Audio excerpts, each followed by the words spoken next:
Hello students, my name is Atulya Kumar, Assistant Professor BVD ITM Lucknow. In this lecture series, we are studying about foundation design. Basically, foundation engineering a part of soil mechanics, geotechnical engineering. In today's lecture, we will discuss about well foundation. So let's start. Contents for today's topics are introduction to caissons and types of caissons. So first, what is caisson? What do we mean by caisson? What does caisson stand for? Basically, the caisson term is a French term associated or termed as large chest, which refer to the general shape of caisson, which refer to chest means a vertical body that is known, that can be termed as caisson. For as a civil engineering, the caisson stands for an body which is required, or we can say a tube which is required to dewater from the surrounding area wherever we are using a well foundation or any type of pile foundation, or if your construction foundation inside water systems such as river, oceans, seas, etc. So let's start. So caisson means in a civil engineering, the caisson is defined as a retaining watertight case in order to keep the water out during construction, such for laying the foundation inside the river, bridge, lakes, water, harbour, etc. Any foundation which is constructed inside a water body, there must be the use of caisson. It depends on which type of caisson we are using, but there must be use or application of caisson over there, because as we know that in a water the whole rock bed or soil bed is covered with water. So to construct or to found a foundation stone, we have to dewater that area. Suppose example लेते हैं कि हमारे पास ये एक river है और इस river के इस साइड से और यहाँ पे हम लोगों ने डिसाइड किया कि एक ब्रिज बनाना है, तो ब्रिज का तो वर्टिकल हॉरिजॉन्टल मेंबर जो रहेगा उसको हम गार्डर बोलते हैं।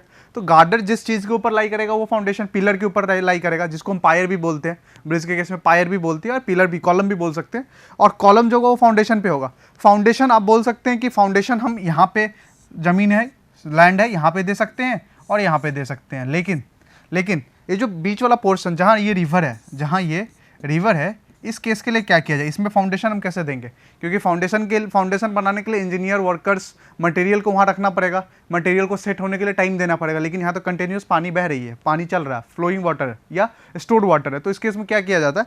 इस केस में हमें केशन का यूज़ किया जाता है। केशन मतलब समझिए एक कवर।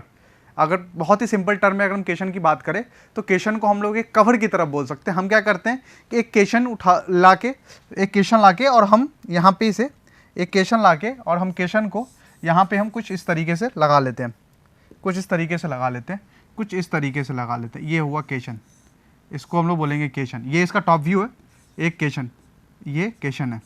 अब ये केशन क्या करेगा कि अब ये इतने दूर के एरिया को इसने क्या किया, कवर कर लिया। मतलब अब ये केशन क्या है, एक वाटर टाइट चैम्बर है। केशन क्या है, एक वाटर टाइट चैम्बर है। वाटर टाइट चैम्बर मतलब कि अब ये इसके अंदर में बाहर का जो पानी रहेगा इसको आने नहीं देगा। ये बाहर के जो पानी होंगे इसको आने नहीं देंगे। अब जो पानी है वो सिर्फ अंदर का स्टोर है, तो हम क्या करेंगे, जो अंदर जो पानी स्टोर्ड हो गया या अंदर जो पानी हमने रेस्ट्रिक्ट कर लिया उसको हम क्या करेंगे, डिवाटर करके बाहर निकाल देंगे। डिवाटर करके हम क्या करेंगे, बाहर निकाल देंगे। तो अब हमारा अंदर का सरफेस क्या हो गया, वो ड्राई हो गया। अब हम उस पर कंस्ट्रक्शन कर सकते हैं। किसी भी टाइप का हमें फाउंडेशन लगाना, चाहे हमें पाइल फाउंडेशन करना पड़े, वेल फाउंडेशन करना पड़े, शैलो फाउंडेशन करना पड़े, डीप फाउंडेशन करना पड़े, उससे फर्क नहीं पड़ा। लेकिन अगर हम वाटर बॉडी के अंदर में अगर हम कंस्ट्रक्शन कर रहे हैं और वहाँ पे अगर हमें फाउंडेशन स्टोन अपना लगाना है या फाउंडेशन लगाना है, तो उसके लिए आपको केशन का यूज़ करना कंपलसरी है। आप पूरा रिवर को तो डिवाटर नहीं कर सकते, पंप आउट नहीं कर सकते। अब हमें किसे पंप आउट करना पड़ेगा, एक पर्टिकुलर एरिया, जिस एरिया में हमें फाउंडेशन बनाना है उस एरिया, उतनी दूर की एरिया की पानी को हम लोग पंप आउट करके बाहर रख सकते हैं। अब बात आती है कि डिफरेंट टाइप्स ऑफ केशन कितने टाइप के होते हैं। तो जनरली केशन जो होते हैं वो 3 टाइप के होते हैं। पहला टाइप का जो केशन होता है उसको बोलते हैं ओपन केशन। सेकंड टाइप का केशन जो होता है उसको बोलते हैं न्यूमेटिक केशन, और जो तीसरा टाइप का केशन है उसको बोलते हैं फ्लोटिंग केशन। हम इन तीनों को बारी बारी से एक एक करके एक्सप्लेन करके समझते हैं। तो सबसे पहले हम लोग बात करते हैं ओपन केशन की। ओपन केशन नाम से पता चल रहा है, ओपन मतलब कि केशन क्या है। केशन को अगर हम इसकी अगर हम वर्टिकल व्यू देखें, साइड व्यू देखें, तो केशन कुछ इस तरीके से दिख रहा होगा। केशन कुछ इस तरीके से दिखता है, इस तरीके से। ये अगर रेक्टेंगुलर केशन लें तो इस तरीके से क्वेश्चन दिख रहा होगा। तो ये क्या है, ये क्या है, एक इसका वर्टिकल प्रोफाइल है, ये इसका क्या है, वर्टिकल प्रोफाइल है, साइड प्रोफाइल है, ये इसका वर्टिकल एंड साइड प्रोफाइल है। तो अब इसके टॉप एंड बॉटम एंड पे, अगर इसके टॉप एंड बॉटम एंड पे अगर हमारा क्वेश्चन ओपन है, खुला हुआ है, कोई वहाँ पे लिड नहीं है, कोई कवर नहीं है, कोई प्लेट नहीं है, टॉप एंड बॉटम एंड दोनों जो है वो ओपन है, तो उस केस, उस टाइप के क्वेश्चन को हम लोग क्या बोलेंगे, उस टाइप के क्वेश्चन को हम लोग बोलेंगे ओपन क्वेश्चन। ओपन क्वेश्चन मतलब open question are hollow chamber open both at the top and bottom, open both at the top and bottom. दूसरी चीज क्या होती है कि ओपन क्वेश्चन में कटिंग एज होता है, एक कटिंग एज होता है। कटिंग एज मतलब कि आप इस प्रोफाइल को देखिए, ये एक टिपिकल ओपन क्वेश्चन का डायग्राम है, स्कीमेटिक डायग्राम है। अब ये क्या देख रहे हैं, ये साइड में क्वेश्चन का वॉल है, ये क्या है, क्वेश्चन का वॉल है, ये क्वेश्चन का वॉल है, ठीक है, ये क्वेश्चन का वॉल है। और ये जो एज आप देख रहे हैं, ये जो एज देख रहे हैं, ये एज क्या है, ये कटिंग एज है, ये कटिंग एज है। अब कटिंग एज का काम क्या होता है, ये हम आगे जब इसका इंस्टॉलेशन की बात कर जब हम पढ़ेंगे तब हम बात करेंगे कटिंग एज का क्या है, लेकिन अभी फिलहाल टेम्पररी के लिए हम समझते हैं कि कटिंग एज क्या करेगा कि जब हम क्वेश्चन को इंस्टॉल करने रहेंगे ना, तो जो नीचे, उसके नीचे जो सॉइल है उसको वो क्या करेगा, पेनिट्रेट, कट करते हुए नीचे जाएगा और क्वेश्चन एक सॉइल के लेयर के अंदर चला जाएगा, लाइक दिस कि सपोज करते हैं कि यहाँ पे मेरा सॉइल है, ये हमारा रिवर का बेड है, ये सॉइल है, रिवर का बेड है यहाँ पे, ठीक है, और हमने इसके ऊपर के पानी को हमने डिवॉटर करके, पंप आउट करके बाहर निकाल दिया है, बाहर निकालना है हमें। तो हम क्या करेंगे, तो क्वेश्चन तो कहीं ना कहीं रेस्ट करेगा, तो हम क्या करेंगे, हम कुछ नहीं करेंगे, हम सबसे पहले क्या करेंगे कि इस क्वेश्चन का जो ये एज की तरह रहेगा, एक चाकू के नाइफ की तरह रहेगा, हम इसे क्या करेंगे, इसके ऊपर इस तरीके से पेनिट्रेट करना, मतलब इंसर्ट करना शुरू करेंगे, जिसको हम लोग सिंकिंग बोलेंगे। और इन सिंकिंग करते क्या करेगा, क्वेश्चन इसको कट करते हुए नीचे की तरफ चला जाएगा, इसलिए इसका नाम दिया गया कटिंग एज। उसके बाद नेक्स्ट जो होता है, the question is sunk into the place by removing the soil from the side of the shaft until the bearing. और ये कब तक हम संक करेंगे, कब तक नीचे जाएगा, जब तक कि हमें इसे कोई हार्ड स्टेटा जिस पे हमें लोड ट्रांसफर करना था या बेयरिंग स्टेटा जब तक नहीं मिल जाए, तब तक अब इस पे क्या करेंगे, इस पे हमें सिंक करते चलेंगे, इंसर्ट करते चलेंगे। ओपन क्वेश्चन जो है वो सुटेबल फॉर सॉफ्ट क्ले, जो ओपन क्वेश्चन है वो सुटेबल फॉर सॉफ्ट क्ले, लेकिन इस पर एक रेस्ट्रिक्शन है कि जब आप इसका इंसर्शन या जब इसकी सिंकिंग कर रहे होंगे तो बीच में कोई बड़ा ऑब्स्ट्रक्शन ना आ जाए, लाइक कोई ऐसा फॉल्टी प्लेन या जियोलॉजिकल रिस्ट्रिक्शन ना आ जाए जिसकी वजह से हम पूरा का पूरा सिंकिंग नहीं कर सके क्वेश्चन का। इस केस के लिए, उसी केस के लिए हम क्या करेंगे, उस केस के लिए हमें ओपन क्वेश्चन का यूज़ नहीं करेंगे, तब उस केस के लिए फ्लोटिंग क्वेश्चन या न्यूमेटिक क्वेश्चन की डिज़ाइन की तरफ हम लोग चलेंगे।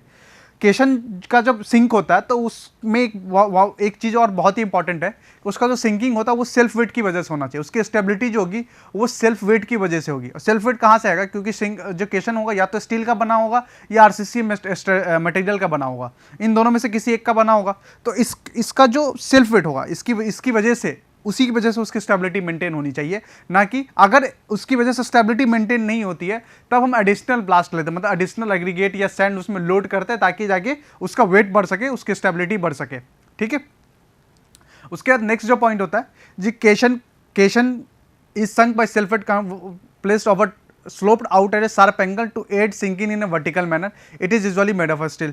Okay. The next is the cutting edge shoe is generally wider than the cushion to reduce the friction, and leading edge may be supplied with pressurized bentonite slurry which is swell in the water and start settlement by filling the depression and void. अब इसका क्या मतलब है, इसका बहुत ही simple मतलब ये है कि जब केशन का जब हम इंस्टॉलेशन कर रहे होंगे, ओपन केशन को जब हम इंस्टॉल कर रहे होंगे तो कटिंग एज तो साइड से कटता हुआ चला जाएगा। कटिंग एज मतलब क्या हुआ कि ओरिजिनल केशन की साइज जो है, ओरिजिनल केशन की जो साइज है वो कुछ ये है, ओरिजिनल केशन की साइज है ये, लेकिन ये जो कटिंग एज क्या है ये थोड़ा सा इस क्वेश्चन की साइज से ज़्यादा बड़ा है, इस क्वेश्चन की साइज से ज़्यादा बड़ा है, इसलिए बड़ा है कि वर्टिकल मैनर में और फ्रिक्शन को रिड्यूस करते हुए चला जाए। दूसरी बात, जब हम उसे कट करेंगे, जब हम इंसर्ट करते चलेंगे तो जो आसपास के सॉइल के जो सॉइल वॉल रहेगा, रिटेनिंग सॉइल रहेगा, वो क्या करेगा, वो क्वेश्चन जो सैफ्ट है, सैफ्ट के होल में फिल होना चाहेगा, सैफ्ट के होल में फिल होना चाहेगा। लेकिन उसके लिए हम क्या करेंगे, उसके लिए कब उसमें जैसे ही इंसर्शन और सिंकिंग चल रहा होगा उसी टाइम पे, जैसे ही इंसर्शन और सिंकिंग चल रहा होगा उसी टाइम पे एट द सेम टाइम हम क्या करेंगे, बेंटोनाइट स्लरी को उसमें इन्फ्यूज़ करते रहेंगे, धीरे धीरे बेंटोनाइट स्लरी हम उसमें डालते रहेंगे ताकि जो भी वॉइड हो वो फिल्ड होता रहे और हमारा सिंकिंग एक प्रॉपर प्रोसेस में और करेक्ट प्रोसेस में कंप्लीट हो। ओके। अब दूसरे टाइप के क्वेश्चन की बात करें, इसको हम लोग बोलते हैं न्यूमेटिक क्वेश्चन। इसका जो नाम है ये न्यूमेटिक क्वेश्चन है। Pneumatic question is a rigid inverted box with its bottom open मतलब ये ऐसा केशन है, ये ऐसा केशन है जिसका टॉप ओपन केशन में क्या था कि टॉप एंड बॉटम दोनों क्लोज था, टॉप एंड बॉटम दोनों ओपन था, लेकिन न्यूमेटिक केशन में टॉप जो होगा वो क्लोज रहेगा और बॉटम जो रहेगा वो ओपन रहेगा, टॉप जो रहेगा वो क्लोज रहेगा और बॉटम जो रहेगा वो ओपन रहेगा, ठीक है। दूसरा, if the soil enclose in an open cation can not be अब जो बात आती है कि हम न्यूमेटिक केशन का यूज कब करेंगे, तो जब जो आसपास का जो सॉइल का जो एरिया है, जो आसपास का सॉइल जो भी हमने केशन से जो भी सराउंडेड किया, अगर उस सॉइल को अगर हम एक्सकावेशन बहुत ही आसानी से नहीं कर सकते हैं, थोड़ी मेहनत या थोड़ी दिक्कत होगी एक्सकावेट करने के लिए, तो उस केस में हमें न्यूमेटिकेशन का यूज़ करना पड़ेगा, उस केस में न्यूमेटिकेशन का यूज़ करना पड़ेगा, ठीक है, ताकि हमारा कंस्ट्रक्शन और इंस्टॉलेशन दोनों बहुत जल्दी से हो। और pneumatic caisson is also required when the influx of water is great और very difficult obstruction while sinking. अब दूसरा केस का, क्योंकि हमें जब भी केशन यूज़ करना है, जब भी हमें केशन का यूज़ करना है, तो केशन का यूज़ हमें पानी में करना है। तो अब क्या होता है कि जब हम केशन इंसर्ट करेंगे तो केशन तो पानी को रोक रहा होगा, लेकिन जैसे केशन को हम नीचे करते चलेंगे तो बॉटम से क्या होगा कि पानी जो होगा वो पानी का लेवल अपवर्ड करना होगा। और अगर एक ऐसा केस आता है कि हम जितना अमाउंट ऑफ वाटर बाहर विड्रॉ कर रहे हैं, उससे ज़्यादा अमाउंट ऑफ वाटर जो है वो अंदर आके एक्यूमुलेट हो रहा है, अंदर आके एक्सटर्नल सोर्स से आके एक्यूमुलेट हो रहा है, ठीक है। जैसे कुछ इस तरीके से कि हम ये मान लीजिए कि ये न्यूमेटिक केशन है और ये अंदर से ये इनसाइड से पानी आ रहा है और हम ये पानी बाहर से पंप आउट कर रहे हैं। लेकिन इस प्रोसेस में आप एक चीज़ ध्यान देने वाली बात है कि अगर कुछ ऐसा प्रोसेस आए कि जितना हम पानी बाहर निकाल रहे हैं, जितना हम डिस्चार्ज पानी बाहर निकाल रहे हैं, उससे ज़्यादा अमाउंट का पानी अगर उसके अंदर में आ रहा है, सिंकेशन के अंदर में आ रहा है, तो उस केस में क्या होगा कि हमारा कंस्ट्रक्शन करना बहुत ही मुश्किल हो जाएगा। तो इसीलिए हम क्या करेंगे, न्यूमेटिकेशन का यूज़ करेंगे। न्यूमेटिकेशन क्या करेगा कि न्यूमेटिकेशन में ऊपर से आप देख सकते हैं कि एक प्रेशराइज्ड एयर सप्लाई है, प्रेशराइज्ड एयर सप्लाई क्या करेगा कि ऊपर से एयर प्रेशर बना के रखेगा, एयर का प्रेशर बना के रखेगा, जिससे कि जो इन्फ्लक्स हो रहा था पानी केशन के अंदर में, अब वो इन्फ्लक्स क्या हो जाएगा, रुक जाएगा, स्टॉप हो जाएगा और पानी का लेवल जो होगा वो डिक्रीज होता चला जाएगा, जिससे कि काम करने में आसानी हो, कंप्रेस एयर सप्लाई का एक और यूज़ है कि sufficient amount of pressure maintain करके रखता है, ताकि जो वर्कर हैं, जो इंजीनियर्स हैं, लेबर हैं, जो उस सिंकेशन के अंदर में काम कर रहे होंगे, उन्हें कोई डिफ़िकल्टी या कोई हार्डशिप फील ना हो। इसीलिए हमें एक प्रॉपर एयर प्रेशर मेंटेन करके रखना पड़ता है। जनरली जो एयर प्रेशर मेंटेन किया जाता है वो होता है 35 न्यूटन पर mm स्क्वायर का मिनिमम एयर चाहिए होता है, ताकि हमें अच्छे से काम कर सके। ओके, अब बात करते हैं कि डेप्थ ऑफ न्यूमेटिकेशन कितना डेप्थ रख सकते हैं। तो जो मैक्सिमम डेप्थ ऑफ न्यूमेटिकेशन जिसके लिए हम यूज़ कर सकते हैं, जितना वो यूज़ कर सकते हैं, वो डिपेंड करता है कि हेल्थ ऑफ वर्कर, मतलब लेबर को, जो भी वर्कर या जो भी इंजीनियर उस केशन के अंदर में काम कर रहे होंगे, उन्हें कोई डिफ़िकल्टी या उन्हें कोई प्रॉब्लम फेस ना हो, उस हिसाब से उसकी हेल्प लेते हुए हम क्या करेंगे, एक डेप्थ कैलकुलेट करेंगे। एग्जांपल में जैसा कि हमें पता है कि अगर 1 मीटर का वाटर का हाइट है, अगर वाटर की हेड 1 मीटर हाइट की है, तो उसमें प्रेशर कितना आ रहा होगा, तो प्रेशर निकालने के लिए बहुत ही सिंपल सा हाइड्रोस्टैटिक हेड ऑफ वाटर दिया हुआ है, तो प्रेशर जो निकालना होगा वो होता है W इंटू एच, जहाँ पे W क्या था, W जो होता है वो यूनिट वेट ऑफ वाटर है और H जो है हाइट ऑफ वाटर है। तो फॉर 1 मीटर हेड अगर हम बात करें, तो प्रेशर कितना होता है, 9.1 kilo newton per metre square, 9.81 kilo newton per metre cube unit weight of water है, और 1 जो है वो मीटर है, तो 9.81 kilo newton per metre square. Perfect. तो हमें पता है कि वाटर की हेड अगर 1 मीटर है और यूनिट वेट ऑफ वाटर जो वो 9.81 kilo newton per metre cube है, तो प्रेशर जो आ रहा होगा, जो वॉल पे अप्लाई हो रहा होगा, वो प्रेशर कितना हो रहा होगा 9.81 kilo newton per metre square, 9.81 kilo newton पर स्क्वायर। लेकिन अब हमें क्या है, हमें पता होना चाहिए कि जो अमाउंट ऑफ प्रेशर जो बहुत ही आसानी से एक वर्कर और एक लेबर या एक इंजीनियर और एक इंसान जिसके अंदर में वो काम कर सकता है, वो प्रेशर होता है 343 kilo newton per metre. 343 kilo newton per metre एक लिमिटिंग प्रेशर है, जिसके अंदर में किसी भी लेबर या वर्कर या इंजीनियर या किसी भी इंसान को काम करने में कोई दिक्कत नहीं होती है। तो हम क्या करेंगे, इस प्रेशर को हम इस प्रेशर इंटेंसिटी से इक्वेट करेंगे और यहाँ से हम हाइट ऑफ वो निकाल लेंगे कि कितना हाइट होना चाहिए, कितना मैक्सिमम हाइट होना चाहिए। तो ये प्रेशर 343 है, 1 मीटर पे प्रेशर 9.81, तो एच मीटर पे कितना हुआ था 9.81 इंटू एच, तो यहाँ से हमें पता चला कि एच इक्वल टू 35 मीटर, यानी कि मैक्सिमम डेप्थ ऑफ पेनिट्रेशन या मैक्सिमम डेप्थ या मैक्सिमम हाइट ऑफ न्यूमेटिकेशन जो होगा वो 35 मीटर से ज़्यादा हम लोग नहीं यूज़ कर सकते हैं, मैक्सिमम डेप्थ 35 मीटर ही हम लोग यूज़ कर सकते हैं। अब कंस्ट्रक्शन, अब प्रोसेस जो है, जो न्यूमेटिक केशन को इंस्टॉल करने का जो प्रोसेस है, वो सबसे पहला प्रोसेस है, this caisson is sunk as usual through water till no trouble is, जब तक कोई प्रॉब्लम नहीं आ रही तब तक तो नॉर्मल जैसे सिंकिंग होता है, ऊपर से हैंग करके हम नीचे की तरफ पेनिट्रेट करते हुए चले जाएंगे जब तक कि कोई प्रॉब्लम नहीं हो जाता। When the pressure of water create problem in working and air lock is floated to the side of the work hosted and placed inside the केशन।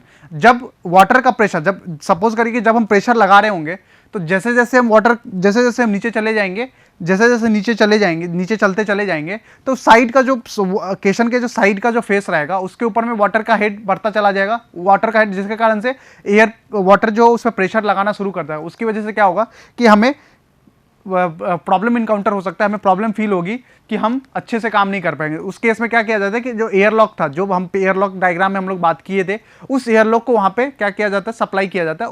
उस एयर को जब हमने सप्लाई किया तो उस एयर के प्रेशर से, उस एयरलॉक के प्रेशर से हम क्या करेंगे, अब फर्दर इंस्टॉलेशन और सिंकिंग हम स्टार्ट करेंगे। जब एयरलॉक वहाँ पहुँच गया, वाटर इनसाइड द केशन जो है उसको हम लोग बाहर पंप आउट करना शुरू कर देंगे और कंप्रेस एयर को का यूज़ करेंगे सो दैट कि कोई भी वाटर उस केशन के अंदर में अंदर की तरफ ना आ पाए। मतलब एक तरह से अब एयर प्रेशर डाल रहे हैं कि वाटर का लेवल नीचे रहे, और दूसरी तरफ से हम पानी निकाल रहे हैं, दूसरी तरफ से हम पानी बाहर की तरफ कर रहे हैं। अगर ऐसा नहीं करेंगे, अगर ऐसा नहीं करते हैं कि अगर हम एयर प्रेशर मेंटेन करके नहीं रखें सो दैट, तो इस केस में क्या हो जाएगा कि जो नीचे से इन्फिल्ट्रेशन होगा वो पानी का बढ़ता चला जाएगा और हमारा पानी का लेवल राइज होता चला जाएगा, जिसकी वजह से जिस पर्पस के लिए हम केशन का यूज़ कर रहे हैं, जिस पर्पस के लिए केशन का यूज़ कर रहे हैं वो पर्पस फुलफिल नहीं होगा। वो पर्पस, यानी कि हमारा मेन पर्पस क्या था केशन यूज़ करने का, कि हमें एक ड्राई साइट चाहिए, डीवाटर्ड साइट चाहिए, जहाँ पे हम कंस्ट्रक्शन आपकी एक्टिविटी हम लोग बहुत ही आराम से कैरी कर सके।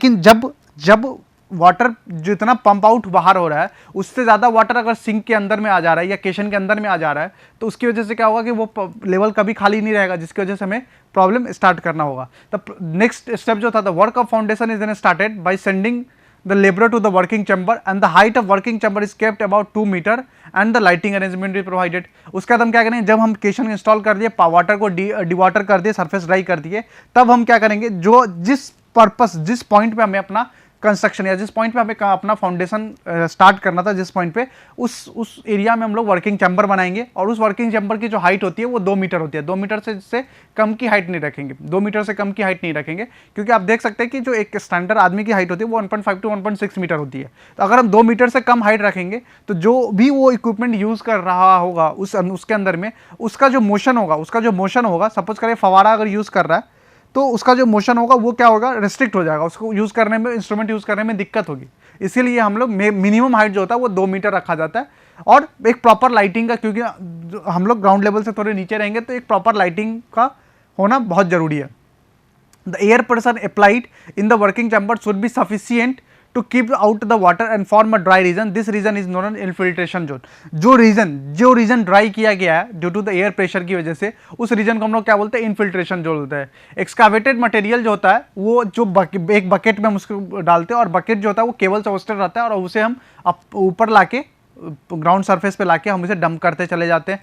उसके बाद क्या होता है कि जब अगर आप सिंकिंग में अगर और प्रॉब्लम हो रहा है, क्योंकि सेल्फ वेट अगर सफिशियंट नहीं है, हम आगे कैलकुलेट करेंगे कि कितना सेल्फ वेट होना चाहिए, तो अगर सेल्फ वेट सफिशिएंट नहीं है तो हम एक्सप्लोसिव या हम एडिशनल ब्लास्ट का यूज़ करते हैं, और तब पेनिट्रेशन हम स्टार्ट करते हैं।